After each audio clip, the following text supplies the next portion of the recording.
이사야 7장 1절에서 14절 말씀입니다. 우시아의 손자요 요담의 아들인 유다의 아하스 왕 때에 아람의 르신 왕과 르말리아의 아들 이스라엘의 베가 왕이 올라와서 예루살렘을 쳤으나 능히 이기지 못하니라. 어떤 사람이 다윗의 집에 알려 이르되 아람이 에브라임과 동맹하였다 하였으므로 왕의 마음과 그의 백성의 마음이 숲이 바람에 흔들림같이 흔들렸더라. 그때 여호와께서 이사야에게 이르시되 너와 내 아들 스알야습은 윗몸 수도 끝 세탁자의 밭 큰 길에 나가서 아하스를 만나 그에게 이르기를 너는 삼가며 조용하라. 르신과 아람과 르말리아의 아들이 심히 노할지라도 이들은 연기나는 두 부직갱이 그루터기에 불과하니 두려워하지 말며 낙심하지 말라. 아람과 에브라임과 르말리아의 아들이 악한 꾀로 너를 대적하여 이르기를 우리가 올라가 유다를 쳐서 그것을 쓰러뜨리고 우리를 위하여 그것을 무너뜨리고 다브엘의 아들을 그 중에 세워 왕으로 삼자 하였으나 주 여호와의 말씀이 그 일은 서지 못하며 이루어지지 못하리라.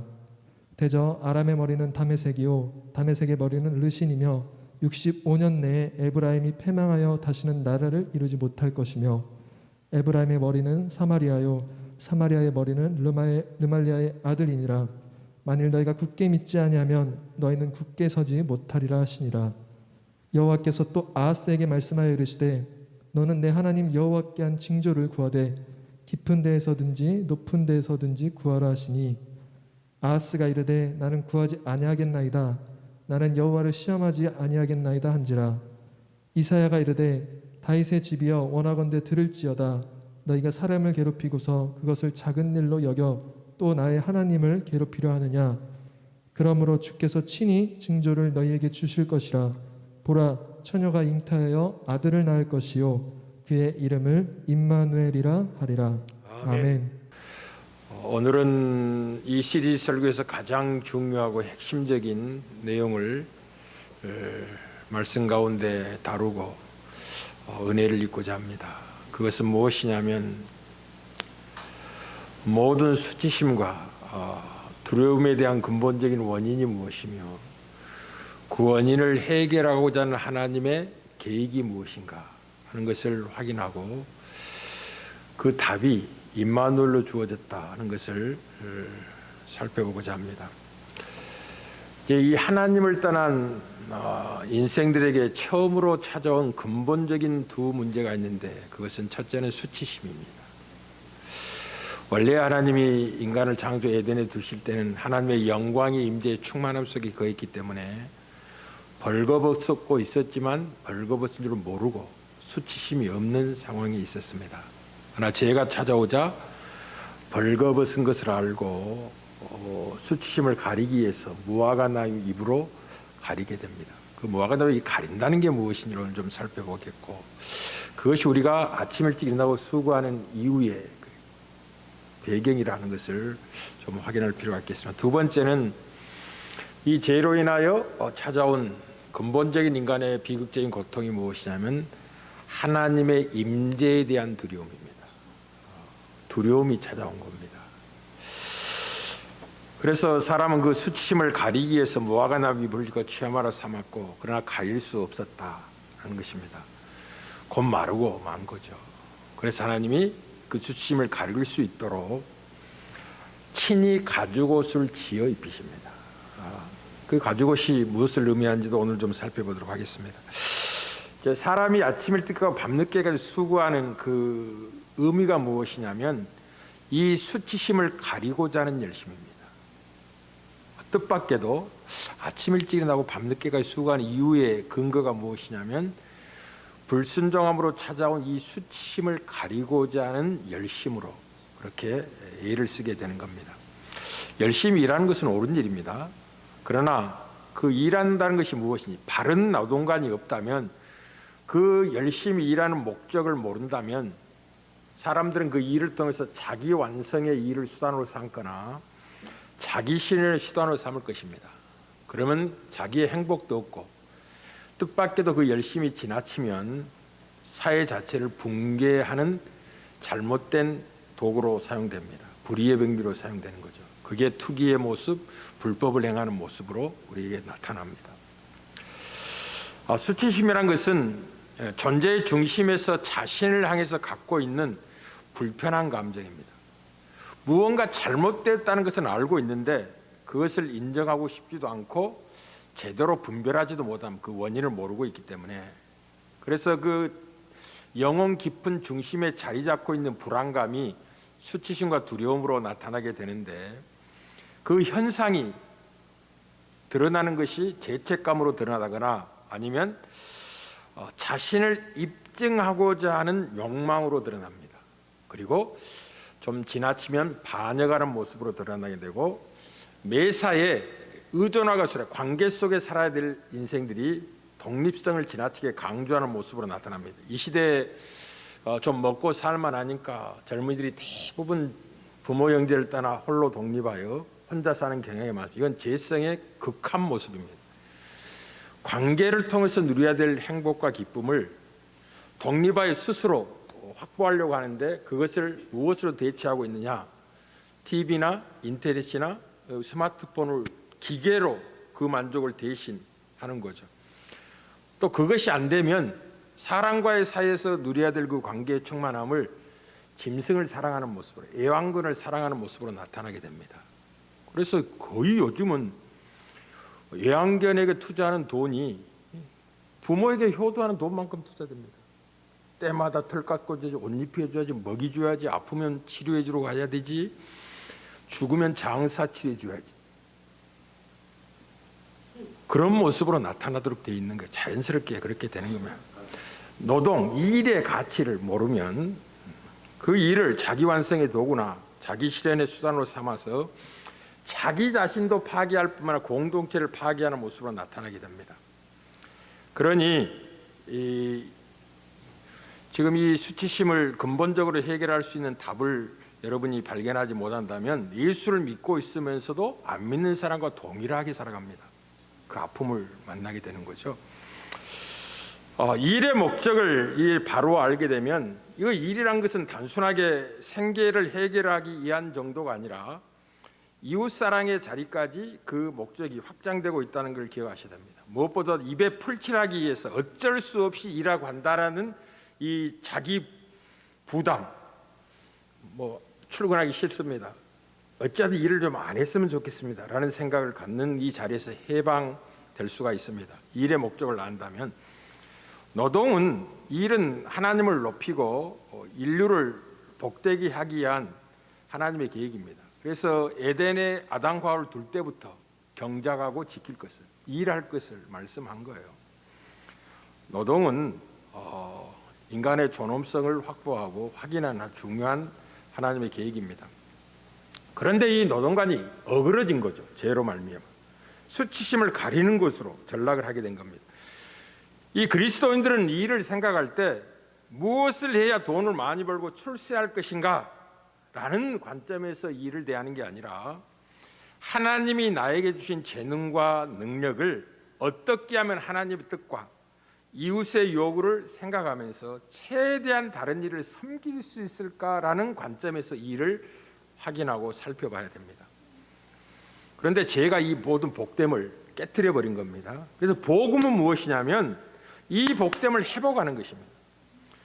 복음은 일에 대한 이 관점을, 일을 열심히 해서 돈을 벌고 성실하여 지위가 높아지고 사회에 성공한다는 인정을 추구하는 자리에서, 열심히 공부하는 이유도 거기에 있습니다. 고시 합격하면 사람에게 인정을 받고 대우를 받을 것이다, 자존감을 좀 회복할 것이라는 생각 속에서 열심히 공부를 합니다.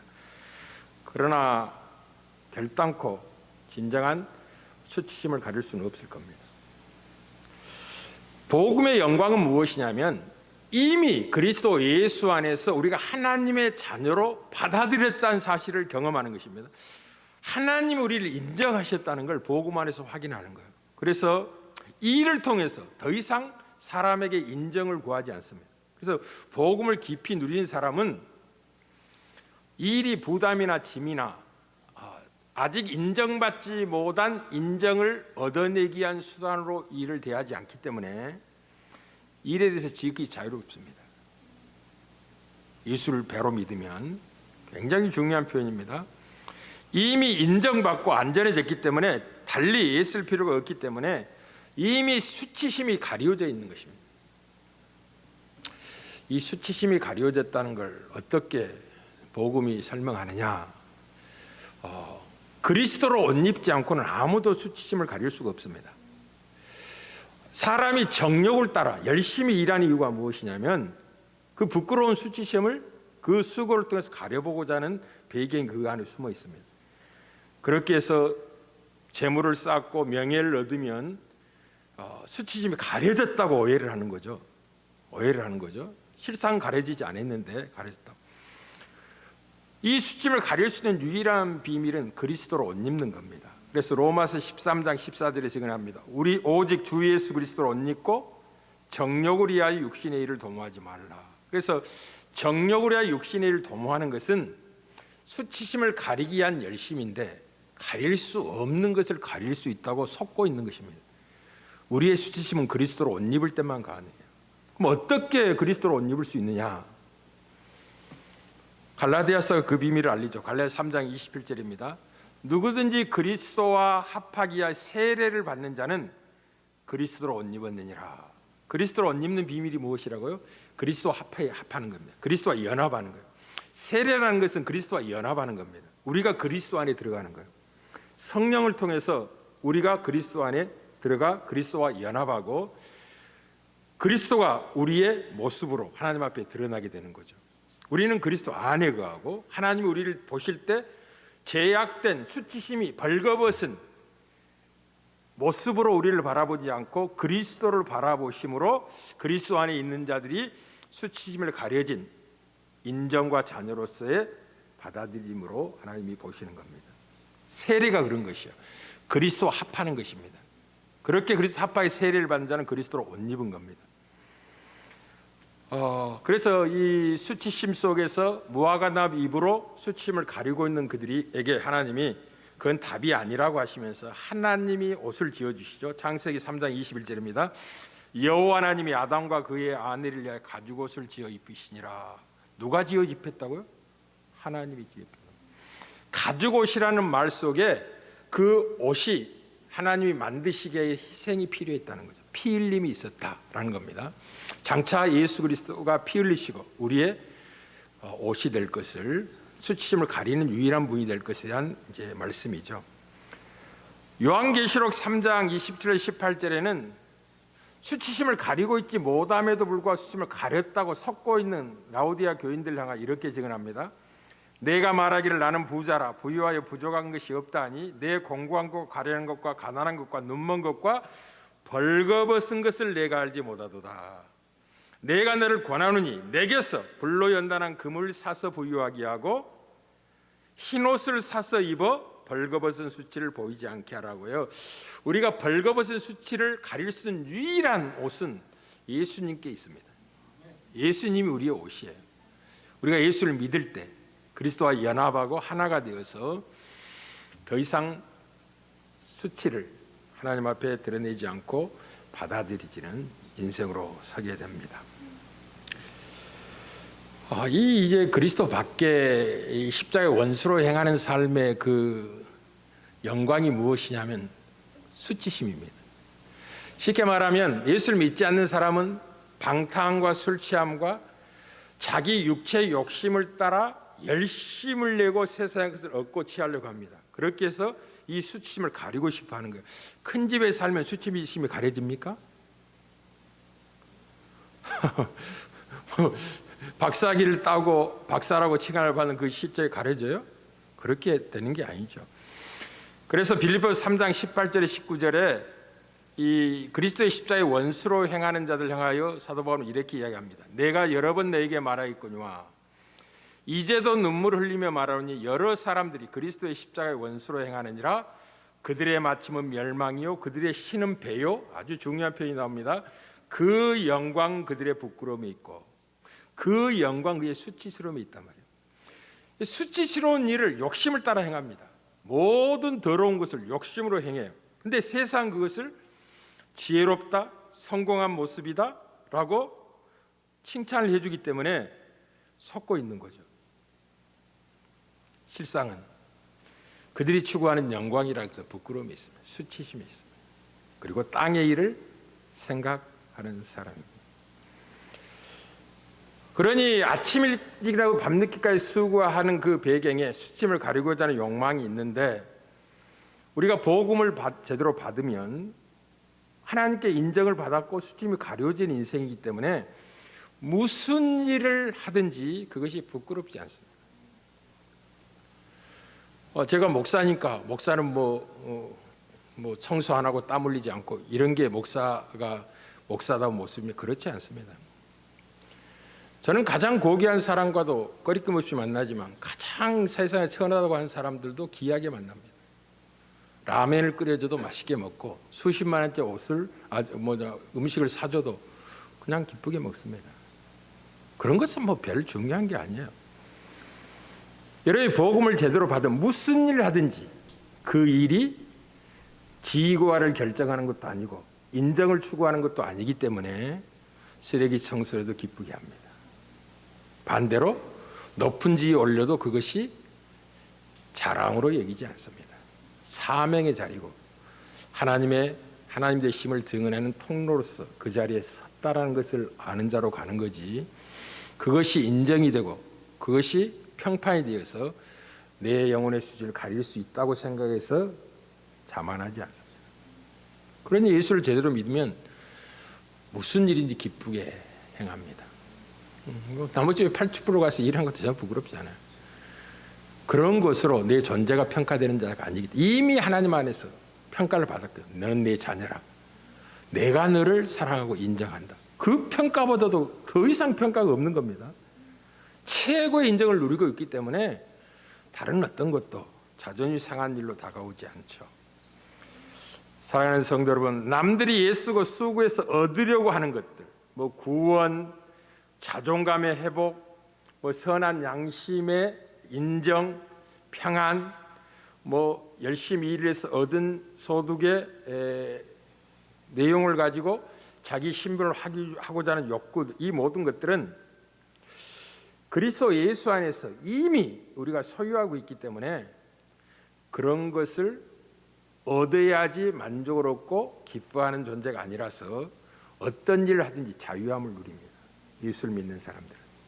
그때 그 일을 통해서 이웃을 사랑하고 섬김으로써 하나님께 영광을 돌리는 목적에 기여하게 됩니다. 그 일이 여러분의 땀 흘림이.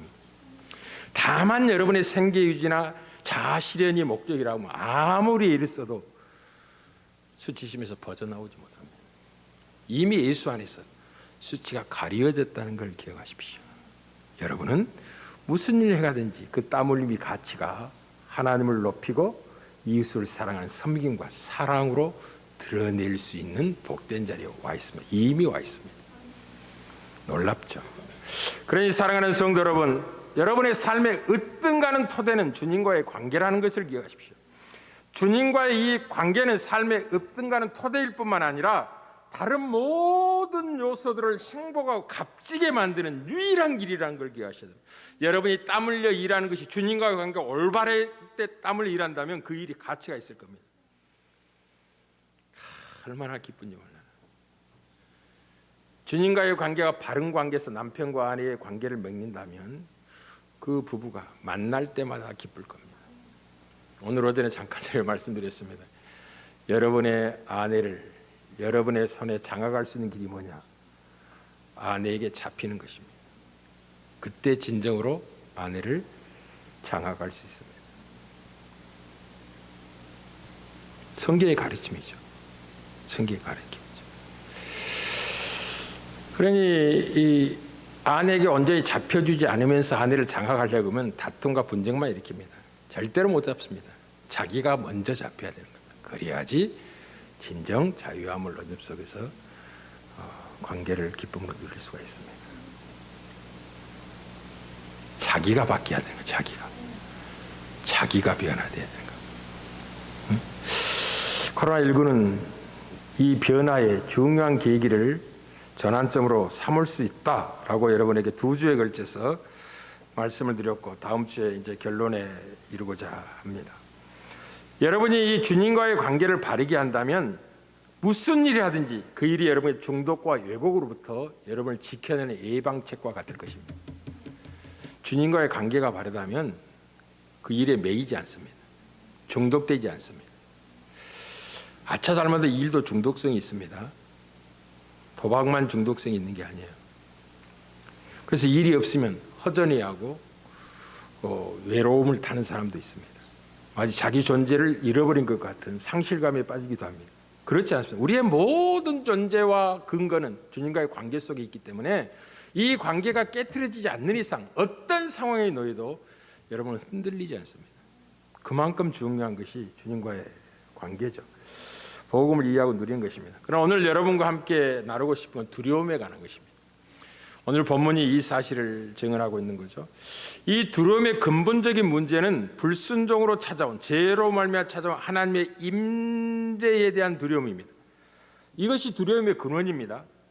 이 두려움을 사람은 어떻게 해소해 보려고 하냐면 남다른 용맹으로 두려움에서 극복할 수 있다고 생각하는 겁니다.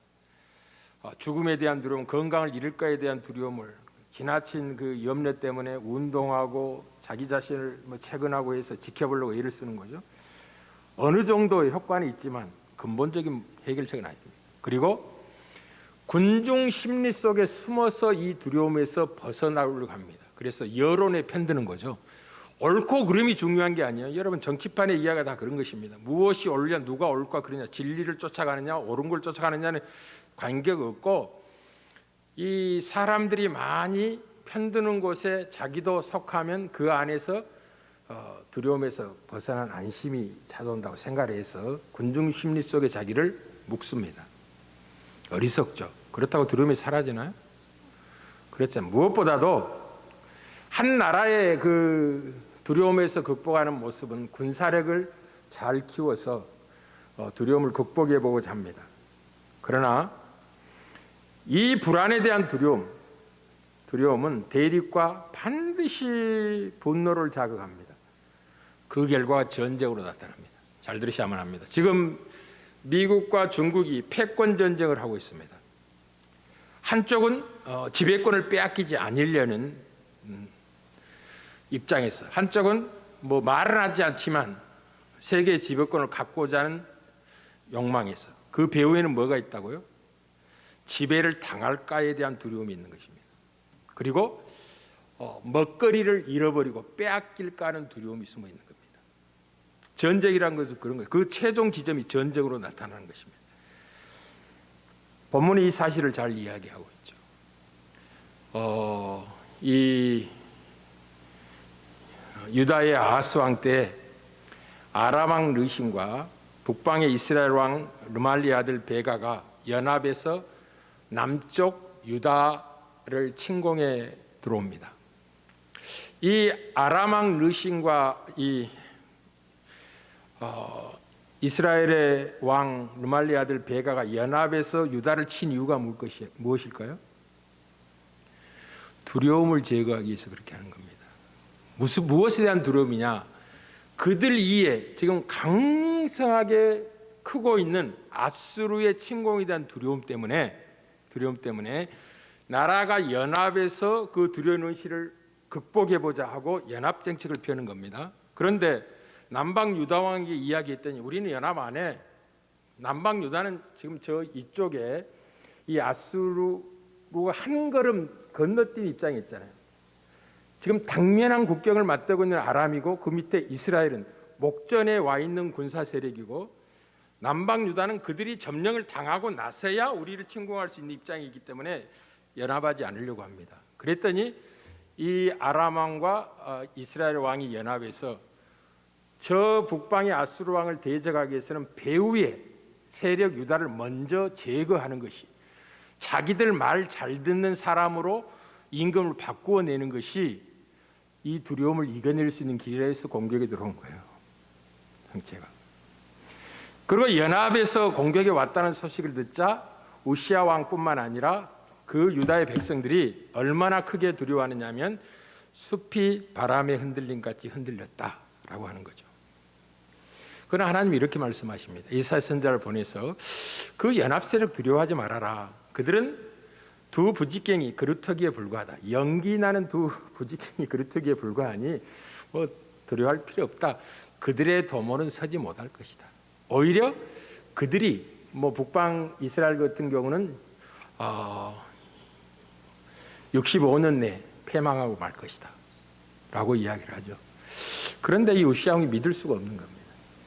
그래서 하나님이 그렇다면 징조를 한번 구해봐라 하는데 불신앙을 가지고 징조를 안 구하겠다고 하는 거예요. 그러니 선지자를 통해서 이렇게 말해요. 너희가 굳게 믿으면 굳게 서게 될 것인데 너희가 굳게 믿지 못한다면 두려움에서 벗어날 길이 없을 것이다 하면서 그 두려움을 근본적으로 해결할 방책을 하나님 말씀하시는데 그게 임마누엘. 처녀가 잉타하여 아들을 낳을 것이니 그의 이름을 임마누엘이라 하고 그 임마누엘은 하나님이 우리와 함께 하시는 이름이죠. 근본적인 처방이 어디 있다고? 수치심과 두려움을 근본적으로 해결한 처방이 하나님이 임마누엘에 대한 약속입니다. 임마누엘 약속. 그리고 친히 사람의 몸으로 이 땅에 오시고 우리 위해서 죽으시고 부활 승천하신 다음에 성령으로 다시 오셔서 지금 우리와 함께 하십니다. 지난주에는 왜 우리와 주님이 함께 하시는데도 불구하고 함께 하는 걸 못 누리고 있는지 그 이유들을 여러분에게 설명을 했습니다. 오늘은 근본적인 이 두 가지 수치심과 두려움을 극복하는 비밀이 임마누엘에 있다는 사실을 여러분에게 지금 강조를 하고 있습니다. 이것은 성경이 누누이 강조하는 겁니다. 사명을 받았을 때 두려워할 수 있고 사명을 지나는 과정 속에서 적의 공격이 너무 위협적이고 험하게 압박하면 또 두려움이 종종 찾아올 수도 있습니다. 사도 바울에게도 주님이 고린도 교회에서 너무 힘들어했을 때 이렇게 말씀하시면 사도행전 18장 9절 10절입니다. 밤의 환상 가운데 바울에게 말씀하시되 두려워하지 말며 침묵하지 말고 말하라. 내가 너와 함께 있으며. 이 두려움을 극복하는 방법이 뭐라고요? 내가 너와 함께 있으며 어떤 사람도 너를 대적하 해롭게 할 자가 없을 것이니. 너무나 많은 유대인과 대적들이 바울을 죽이려고 하니까 피하여 도망가며 복음을 전하지만 그러나 두려움이 찾아오는 것은 어찌할 수 없었습니다. 그때 주님이 말씀하신 거죠. 두려워하지 말아라. 두려워하지 말고 말하라 라고 이야기하면서 그 이유를 내가 너와 함께 할 것이니 아무도 너를 해치지 못할 것이다. 그 이유를 또 보충해 설명할 때 왜냐하면 이 성에 내 백성이 많기 때문에 너가 복음을 전하여 구원할 백성이 많기 때문에 그 사명이 끝나기까지는 누구도 너를 해치 못할 거야. 그러니 두려워하지 마라. 내가 너와 함께하고 있다 라고 하는 겁니다. 우리는 여호수아에게 사명을 줄 때도 동일한 약속을 하시며 여호수아 1장 9절이면 내가 내게 명령한 것이 아니야 강하고 담대하라 두려워하지 말며 놀라지 말라 내가 어디로 가든지 내 하나님 여호와가 너와 함께 하느니라. 내가 함께 할 것 임마누엘 할 테니 두려워하지 말아라 라고 말씀하신 거죠.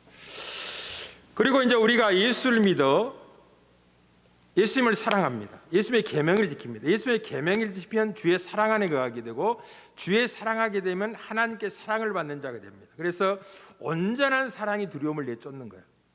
온전한 사랑이 요한일서 4장 18절입니다. 사랑 안에 두려움이 없고 온전한 사랑이 두려움을 내쫓나니 두려움에는 형벌이 있음이라 하여 이제 하나님의 심판대 앞에서 만날 수밖에 없는 심판의 결과인 형벌에 대한 두려움이 예수를 만나고 사라집니다. 하나님과 사랑의 관계 속에 들어가기 때문에 그렇습니다. 그러니 사랑하는 성도 여러분들이요, 저를 보십시오. 코로나19는 전 세계 인류를 두렵게 했습니다. 그리고 그 정체를 가만히 제가 살피고 우리 꽃바퀴 성도는 이미 처음 시작할 때부터 알렸습니다. 여러분의 믿음이 죽음을 이기고 있는 믿음인지를 점검할 기회입니다. 그리고 여러분이 예수를 믿고 무엇을 기대하고 소원하고 있는지를 정확히 하나님 앞에 드러낼 때입니다. 뜻밖의 예수를 믿고 하나님이 약속하지 않는 것들을 기대하고 소원하는 경향이 많아요. 그리고 세 번째는 하나님이 우리에게 그리스도에서 무엇을 약속했는지를 확인하십시오. 하나님 우리에게 두 가지 약속을 하셨습니다. 영원한 생명을 주겠다. 그리고 영원한 나라, 하나님의 나라를 유업으로 주겠다 약속을 하셨습니다. 하나님 성실히 지키십니다. 하나님이 우리에게 주시는 마음은 두려워하는 마음이 아닙니다.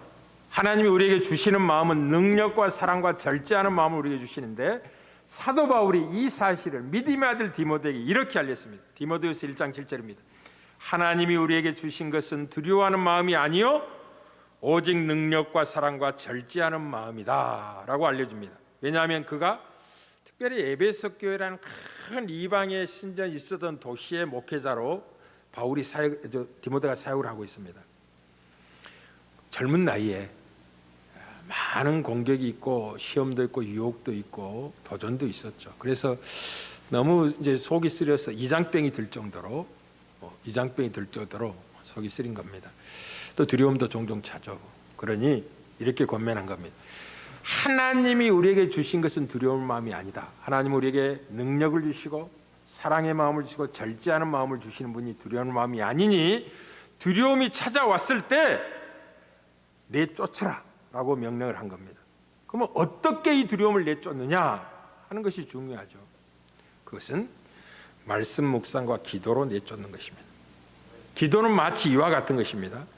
기도하기 전과 기도의 후의 차이가 어떻게 나타나냐면, 기도하기 전에는 어떤 문제 때문에 내가 감당할 수 없는, 이겨낼 수 없는, 극복할 수 없는 큰 문제 때문에 두렵고 떨면서 이걸 해결하지 못하면 어떻게 되지? 겁을 먹게 되는 거죠. 근데 기도를 마치고 나면 어떻게 되느냐면, 마치 하나님이 함께 계시니 털끌 하나 다치지 않을 텐데 내가 왜 이렇게 겁을 먹었지?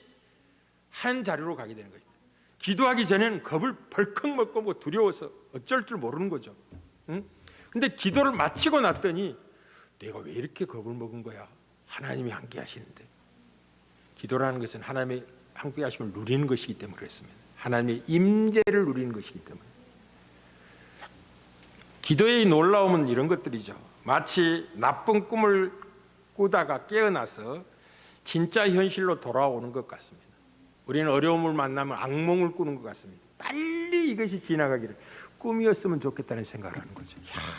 이게 현실이 아니라 꿈이었으면 좋을 텐데 이 어려움이 나에게 찾아오다니 두려움이 엄습하죠. 근데 기도를 마치면